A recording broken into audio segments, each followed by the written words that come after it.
Hello! Hello mga ka-wonder!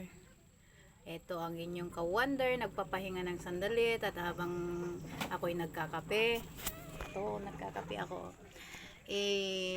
Nakaupo ako dito sa labas at nagsalang ako ng aking washing machine dahil natambakan na naman ako ng labahin. Sunod-sunod na order sa akin sa business namin. So, napaka thankful po dahil kahit papano, kahit baguhan pa lang kami, kahit start lang namin nung July 17, marami lang pong nagtry out ng order at sumubok po sa aming mga luto sa Viva's Food Bundle. So very thankful po ako. Pag ganyan na wala naman po ako mga orders, ang ginagawa ko, naglilinis ako dito sa dito sa bahay, ganoon. Habang si Mr. naman pinupurso niya yung kanyang ginagawa para matapos na. And siguro bukas, eto namang paligid ko ang anuhin ko, talagang masukal na naman, dami na naman, grabe na naman. Sobrang madamo na naman ang paligid ko. Ang daming saluyot sa paligid.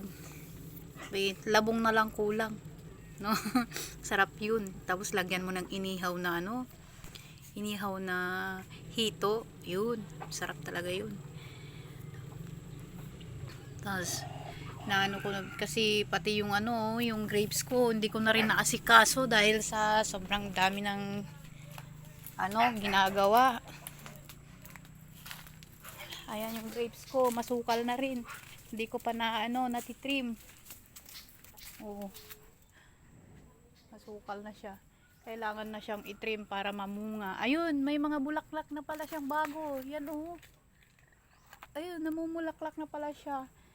So, sa mga napapanood ko rin sa sa YouTube, kailangan pala nito dapat may shade. Medyo kinukulang pa tayo ng budget para makabili ng ng net na malapad at para malagyan sila kasi meron akong mga bagong tanim din.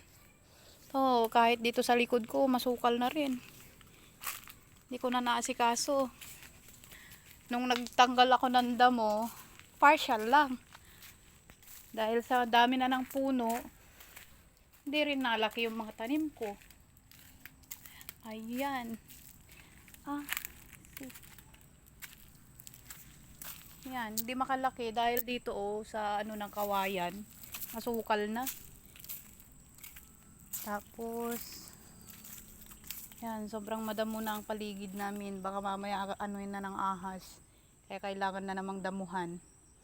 Sabi ng father ko, sprayan na lang daw. Sabi ko mas maganda yung bunot kasi nakukuha mo pati ugat. So, dito naman madalas ako nakakakuha ng kabute. Yung nauulam. Yan.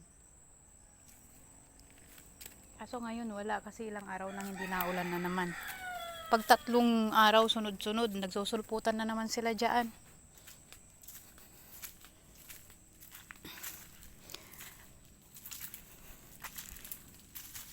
Ayan. Tapos na yung aking ahunin ko na muna. So guys, sa mga bago po sa aking channel, please support po and paki-subscribe na lang po and share, like and share para naman po kahit papano dumami naman po ang aking subscriber para kahit papano pag pinalad po malaking tulong po sa pamilya ko ito.